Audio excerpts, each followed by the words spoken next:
Do you record from your iPad? Yep. It's magic. Okay, so basic life support. We already know that there are 4 parts to that. We are doing the first part, which is rescue breathing, CPR next. And then part 3 is choking, but we probably are going to go ahead and do 4 and then go back to 3 because those 3 kind of go together and choking's kind of a little bit different. So we'll do part 1, 2, and 4 all together, and I explained to you yesterday how that would occur. We did talk about yesterday what exactly rescue breathing is, the definition.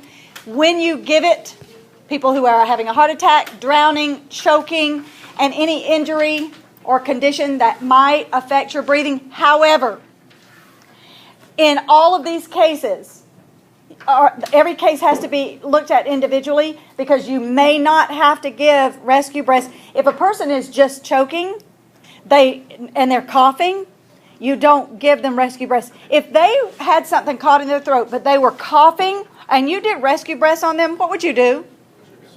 Hello? Common sense. Person who is having a heart attack many times is still breathing. They're having chest pains. They may have shortness of breath, but they are still breathing. You're only going to give these rescue breaths if a person is unresponsive. You've done that initial response. You've looked, listened, and felt, and they are not breathing. So in these cases, yes, but only if they are absolutely positively not breathing. We talked about resuscitation is giving breaths and CPR, clearing an airway, and using an AED. Those all are parts of resuscitation. It's not just one. There was a time when we said when the definition of resuscitation was simply giving rescue breaths. You resuscitated them. And that's not true anymore. We use all of these things. Age groups. Ms. Davis. I'm sorry? Yes? I will. Elizabeth, you need to go to 4144. Miss Vergne, assistant principal. 4144. All right, we talked about yesterday the reason that the age groups are different when it comes to medicine is basically more about size. We're not talking about legal age groups. We're talking about the size of the body. Because that way the doctors know how much medicine to give, what kinds of needles and tubes, and even you're going to see on the AEDs for little ones, they make a pediatric AED. But if you don't have a pediatric AED, there is a way to use on little kids your regular AED. They make little pads to put on little chests and sides. So that, again, they need to know the age group they're about to deal with. For you, in some areas, there's some things that you will do differently. And we will, by the way, you will be certified also in CPR on an infant. Everything else you do pretty much the same way, but we'll do a child where you only use one hand to do compressions, and you will also be trained in an infant, and that's where you just use fingers. So you on your card, it will say that. And the reason that I'm doing that, I really don't have to do that. I want to do that for you because those of you who need a card, especially if you're going to you need the card for babysitting or lifeguarding or something, they want to know that you know how to do it on a child and an infant because, if you're babysitting, that's who you're working on, not an adult. And it is completely different. So I will certify you in those areas, and that's big because most people don't get certified in those areas unless they're daycare workers, who do that all the time. So for you to get certified for adult, child, and infant, that's kind of an advantage to you because those may be areas that you actually get a job in. Okay? So that's the reason that the technical difficulty. A respiratory arrest, we talked about that's stopping breathing completely. Distress is where they have difficulty and they may not be getting enough oxygen. We talked about some reasons for that. That's what these things are right here. An obstruction, if they have an injury to the chest, carbon monoxide, any kind of a heart problem, any kind of electrical shock, a drug overdose we talked about, any kind of poison. Bottom line is all of these things take the place of oxygen going to the brain, which is going to cause brain damage. Just remember this. Most of the time, people go into respiratory distress, and if they don't get help, they will go into arrest. Not many people go directly from normal to respiratory arrest. They generally go into distress first, and then if somebody helps them, then you can prevent the arrest part, but if they don't get some kind of help, then they're going to go into arrest as well. How long? Possible. Possible before brain damage. Remember we talked about this, 4 to 6 minutes? Possible. How much oxygen do you pretty much have in reserve in your bloodstream? You have about 4 minutes of reserve oxygen in your bloodstream. That is the reason right here where it says 4 to 6 minutes, brain damage possible. It just depends. All of us have a different amount based on all kinds of different things. What we do know is that 4 to 6 minutes, it is more than likely, 6 to 10 minutes, more than likely you are going to have some brain damage, because if you don't get help after that 4-minute reserve has been used up, then your brain cells are going to start dying. And remember, brain cells do not rejuvenate themselves. So what is dead is pretty much dead permanently. But what we do know is over 10 minutes, there is going to be irreversible brain damage. Now, here's the other reason for CPR. If you're given CPR and or rescue breaths, but that person is still unresponsive, their heart is not beating and they are not breathing, but you continue to provide basic life support by pumping the blood, which is going to the brain, and giving those rescue breaths, which is providing oxygen, then that person will not be as likely to have brain damage. There have been documented cases where people have done CPR on people for 45 minutes. 45 minutes. And that person has regained full consciousness and had no brain damage whatsoever.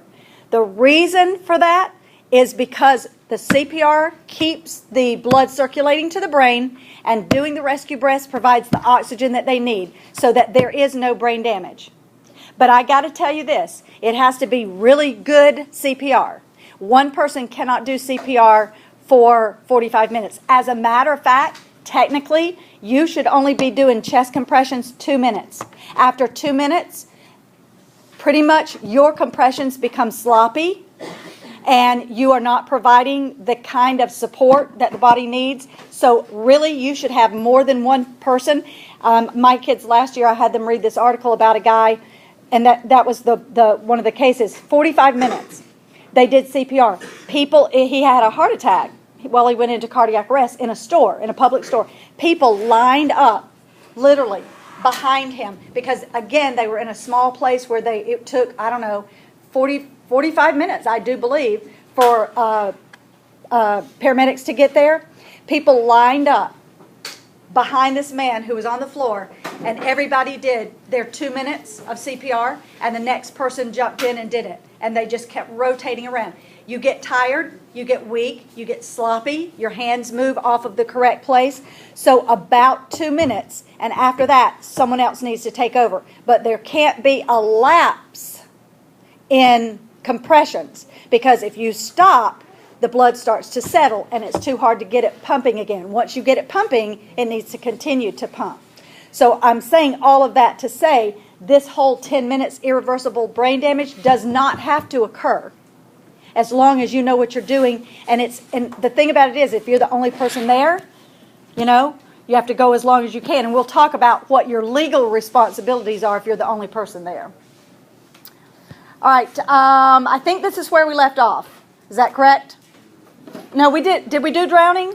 Okay, we did talk about drowning. We talked about the different people who drown. 2/3 of them are the older people. And by the way, before I get to the bottom of this particular slide, what is the cause, the main cause, the reason that many people in that age group die? I'm sorry? No. It is the bigger age group. Alcohol and boating. Alcohol and boating. Most of the time together. Remember that 30% of drownings for kids, they are being supervised. Most infants in bathtubs, toilets, and buckets because they're top heavy. 1 to 4 year olds are in pools. And then your 50% of adolescents and adults are alcohol, and 70% are your boating accidents, believe it or not. And that is very true where we are because, of the lakes and the Gulf that people do the boating in. Was it? No, it wasn't this period. I think it was. Actually, I think we were talking something about this in one of my medical skills class, and one of the girls was telling me that she had been in the hospital, and there was a person in the room with her that had been on a jet ski accident. We were talking about doing EEGs, where they put the things on your head to see if you got brain activity, and he had no brain activity, and it was because of a jet ski accident, which is considered basically a boating accident.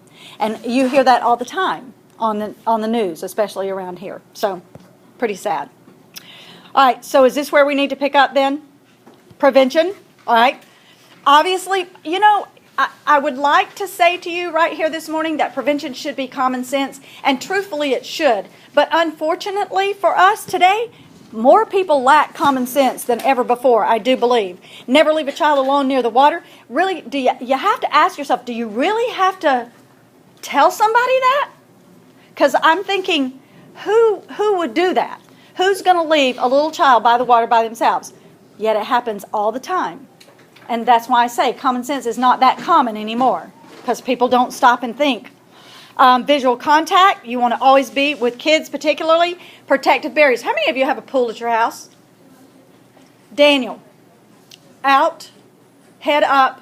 I'm not up here for my health. You have a pool at your house?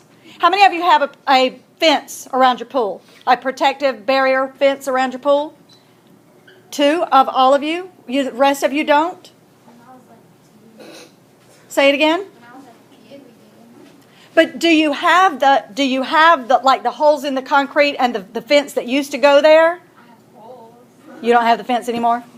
Because is there no little kids at your house anymore? Okay. But you know what I'm talking about.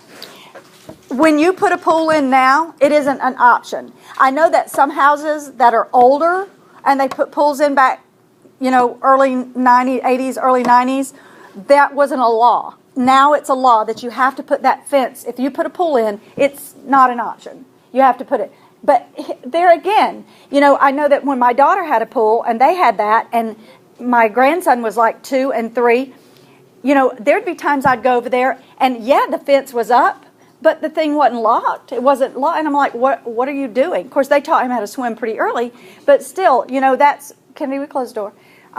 Still, what good is it if you don't have it shut and locked? So again, that's the whole common sense thing. Protective barriers. Don't trust flotation devices. Have you ever seen like tubes or some of those little fun things? They're made of animals, little flotation devices or whatever, and it says on there, not to be used as a life preserver or a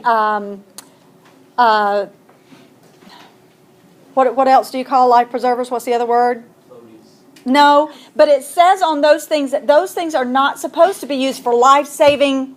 You don't throw those out to people and expect those, because a lot of that stuff, they're cute, they may be like a dragon or something on the top. They blow them up and they put the kid in the middle of it. Those things get turned over and the kid can't turn them back up. They're not going to be able to do that. So that warning is on there. Now, if you're a parent or babysitter or sister or whoever, and you do that again, that's common sense. If it says on there not to be used as a life preserver, it means that. There's a reason for that. So don't assume that that's okay. Obviously, alcohol and water don't go together. People who are, don't have they're not competent because of alcohol, don't make good decisions, and do things like jump off piers where the water is too shallow and dive headfirst into the shallow end of a pool. And, I have a friend who was intoxicated. This has been several years ago. And they were actually on a river having a party, and she was drunk, and she admits this. And they had a rope swing that they swung out over the river. You know what I'm talking about? But instead of it having a knot in it, and you just you just do that, because it had a loop, and you put which I think is just ridiculously dangerous to start with, but you put your foot in the loop and hold on, and then swing out over the river and pull your foot out and drop down into the river. Well, she never even made it over the river. She put her foot in, they swung her out, and she let go before she ever got out over the river, and fell backwards and hit her head and broke her neck, and she was paralyzed. Alcohol. Now, could that have happened with somebody who wasn't drinking? It could have, absolutely. That was a dangerous situation just to start with, but I'm just saying, she will tell you straight up that it was alcohol, and she knows that. But now that's a lifetime of the result of that. Kyle? Was she fully paralyzed? Or?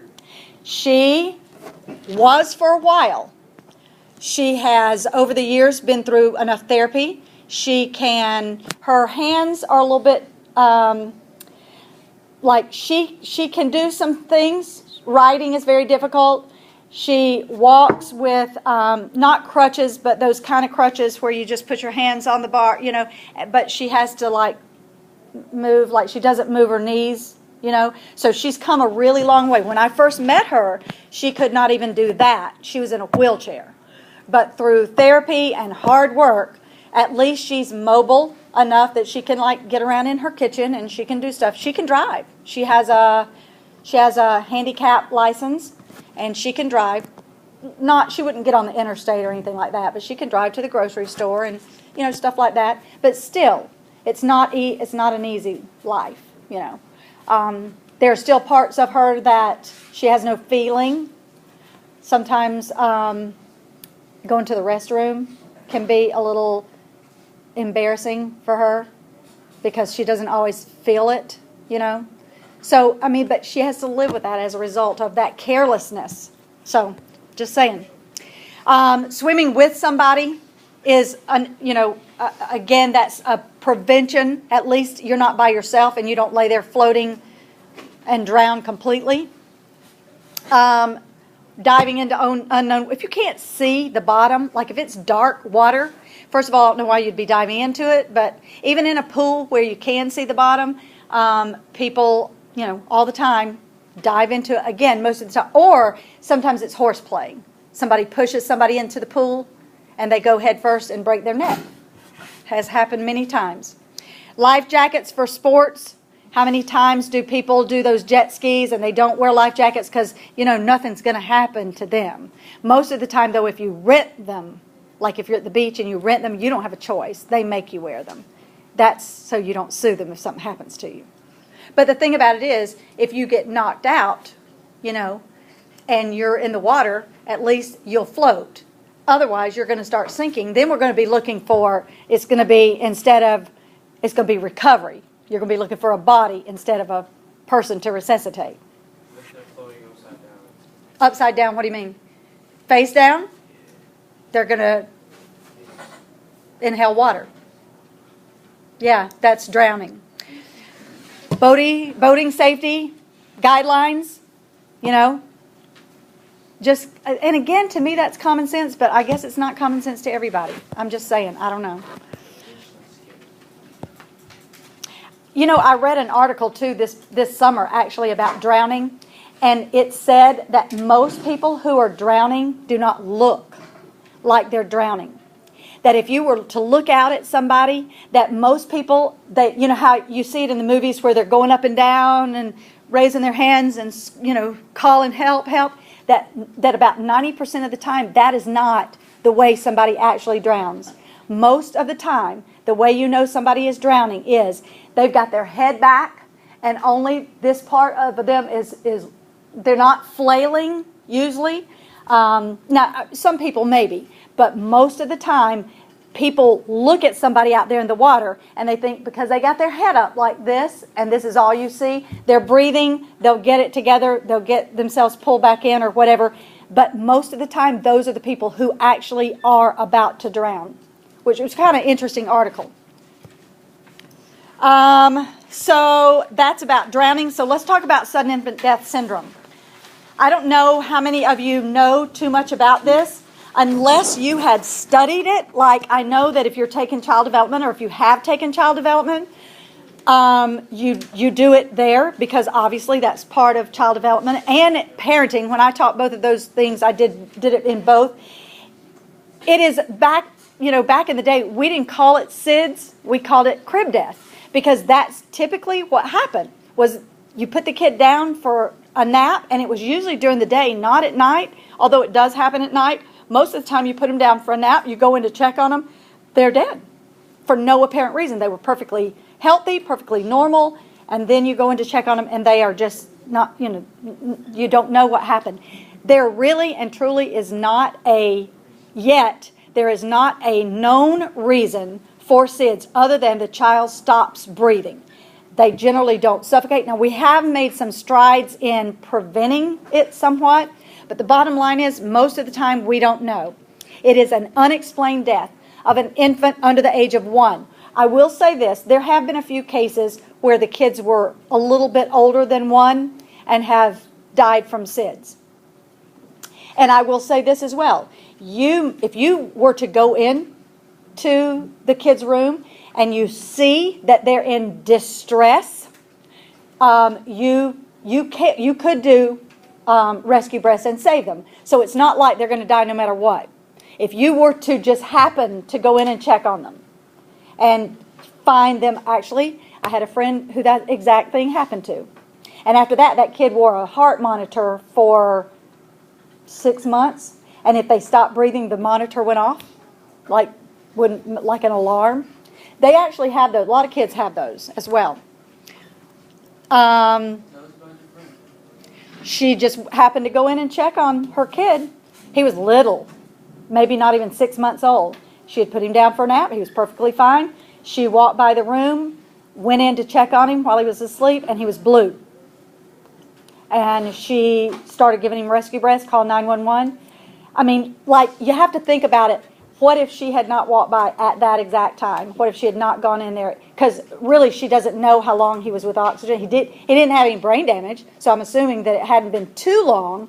But he was blue, and he wasn't suffocated with a pillow or a blanket, which we'll talk about that in a minute. Unexplained. That's the reason it's unexplained. Sudden infant death. I mean, there's no explanation. So he wore one of those monitors for a long time so that if he stopped breathing, the alarm goes off. And they have those now, not uncommon. 2,300 infants every year die. Contributing factors, they have done this. They have figured out that some of them, it may not be that they suffocate, but the environment provides a possibility. And those would be things, and we'll talk about those, lying on your stomach. The babies don't, you know that right now, you don't lie babies on their stomach. Did you know that? When I raise mine, you put your babies on the stomach. Because the thought process was, if they spit up, you know how babies spit up? If they spit up, then they're not face up, so they won't aspirate. But what they found out was that their chances of aspirating while they're laying on their stomach are less than what they would die from SIDS if they lie on their back. So now we lie them on their back. One of the great things that they've come up with are these little foam, they're like triangle things, and you put the baby on the side, not on their back, not on their belly, but you put the baby on the side, and those little foam rubber things, it'll keep them from going either way. If they wiggle around, they can't go back on their back, and they can't go forward on their stomach. That's until they get old enough to actually turn their head. So lying on their stomach is an absolute. We have found that smoking during pregnancy, that there is a higher chance that your child will die from SIDS if you smoke while you're pregnant. Joseph? My sister baby, they have a bobby for it? Yes. Lay on the stomach to help him keep his head up. So, with that, like... But they generally don't do that to sleep. No. Right. Just like, Yeah. Yes. So smoking during pregnancy, among other things, birth defects, respiratory, there's all kinds of things. They have found that babies who are born to mothers who smoke during their pregnancy, they have smaller lungs, better chance of having asthma when they're born, all kinds of things related to lungs, which again are going to cause respiratory problems. Common sense. Overheating. People think that babies are cold all the time, and we got to wrap them up, right? You always see babies wrapped up in a blanket. They always have socks on, and they always, why do we think that babies are always cold? Babies' body temperature is the same as yours. If you're cold, they're probably cold. If you're hot, they're probably hot. Now, I know that like you go in malls and stores and sometimes, it doesn't hurt to have a light blanket for them. But if it's in the middle of the summer, you don't have to put all that stuff on them. And at night, you certainly don't wrap them up head to toe because you think they're going to be cold. But we tend to do that. We don't want the baby to be cold. That's ridiculous. Overheating them does somehow tend to lend itself to SIDS as well. How are you going to prevent that? It's really not that difficult. Babies always sleep on their backs. You don't put a baby in a crib on their belly anymore. Firm, flat crib mattress. Not a mushy, soft mattress that they kind of sink down into. For you and I, that might be great. But for a baby, because if they get turned around and their face gets down in that mushy mattress and they can't turn their face, then yeah, they'll suffocate. Absolutely. No pillows. You don't put pillows. You don't put blankets. You don't put toys, stuffed animals, nothing. Now, once they get big enough that they can roll over and that they could grab a blanket, if it got wrapped around their head, they could grab it and pull it off their head, that's fine. But until they get to that point, you don't put anything. I know that when they find out they're going to be pregnant, they're going to have a baby, they want to fix the baby's room and buy the crib and all, buy the crib sheets and all that kind of stuff. And most of the time, they buy a package and it comes with a bumper pad. Do you know what a bumper pad is? Anybody? Have little brothers and sisters? Had a crib? Bumper pad. It goes on the inside. It's like a thin, soft pillow-like thing, and it goes all the way around the inside of the crib. And you tie it to the rails because the thought was, if the baby rolls over, they won't hit themselves, their head, on the hard rail of the crib. Well, what we found out was, no, they're going to roll over and suffocate against that.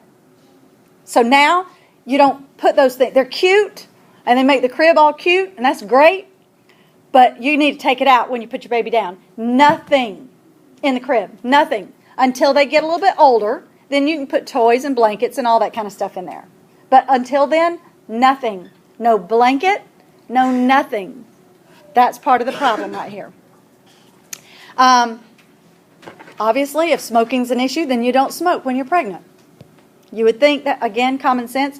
Normal temperature in the room, you do not have to turn your thermostat up to 85 degrees because you have an infant. Again, overheating has led to this. Co-sleeping, do you know what that is? What's co-sleeping, Kennedy?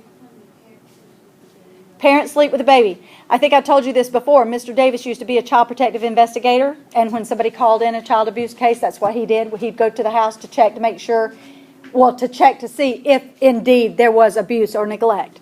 And I cannot even tell you how many times he responded to a call where a mother, most of the time, I will tell you, most of the time there was drugs and alcohol involved, and the mother would be in such a stupor and so out of it, she didn't realize. Put the baby in the bed with her. That way you don't have to get up and go see about him, and roll over and suffocate the baby. Wake up in the morning and realize your baby's dead. Call the cops. You call the cops or call 911. You can rest assured that the sheriff's going to be right behind them. And somebody's going to jail. Co-sleeping, a lot of people do it, and a lot of people believe that it's that bonding of the parent, you'll be closer family. There are ways to do that now. They actually make co-sleepers.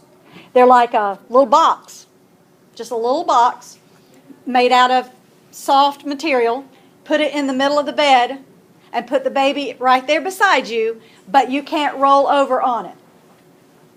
So if you need the baby there, there's another kind that it's like half of a crib, and you put it up to the side of the bed, and it kind of attaches to the side of the bed, but the baby's over here. You can't roll over on that thing.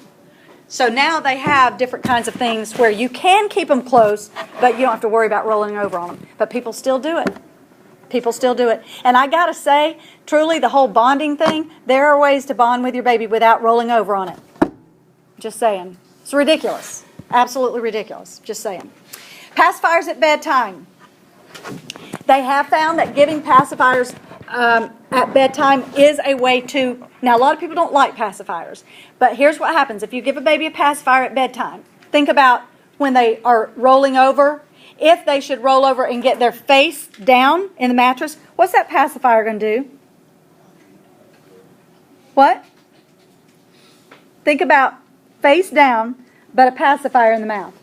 What's the pacifier going to do? Hold its head up from being just down in the mattress. That's what happens. Problem is, kid goes to sleep, opens the mouth. What happens? Pacifier falls out. That's a problem. But they have found that babies who sleep with pacifiers are better off. Just saying. Okay, rescue breaths. So we're actually going to look at how you do this. Tomorrow, we will maybe do some practicing. Let me just say this. For CPR, I have all kinds of mannequins. I have 3 different kinds of mannequins.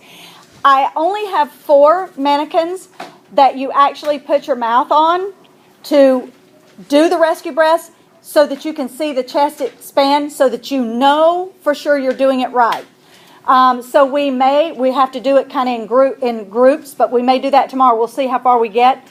The mouths on here, Daniel, will you put that away, please? The mouths on those things come out.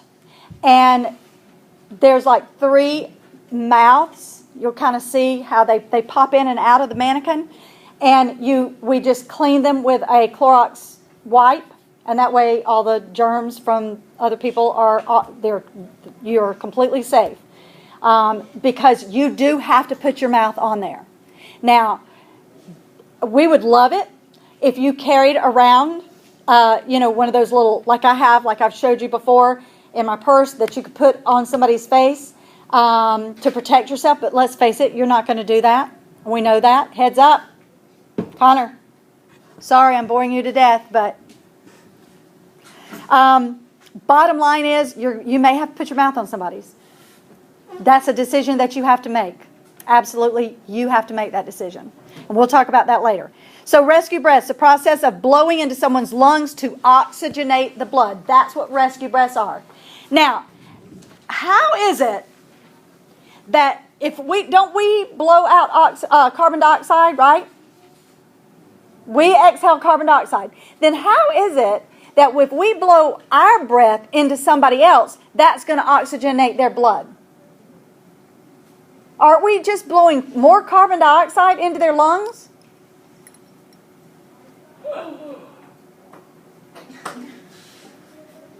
Doesn't really make sense, does it? I know you know, Joe. All right.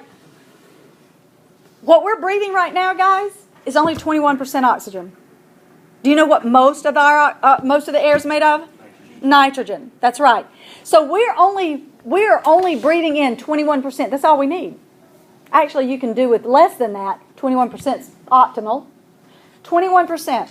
Okay? So does that kind of give you a hint now? Bottom line is, we exhale 16% of that 21. So how much do we actually use in our lungs? Not much. Because if we inhale 21% and we exhale 16% of what we took in, we're only using 5%. So what we're breathing out into another person's lungs is enough. More than enough to oxygenate their blood. Yeah, because if we only need 5%. See, most people don't know that. People think we're blowing carbon dioxide into somebody's lungs. Why is that going to help? Because they don't understand the percentages. Okay, you give rescue breaths along with chest compressions to any victim who is not breathing normally. Anybody who is not breathing normally. Sometimes, and we'll get to this in a minute, but sometimes if they are struggling, asthma maybe, allergic reaction, they are breathing but not much, then not so much as if they were not breathing at all, but then all you have to do is give them a breath every now and then. We'll talk about that a little bit more.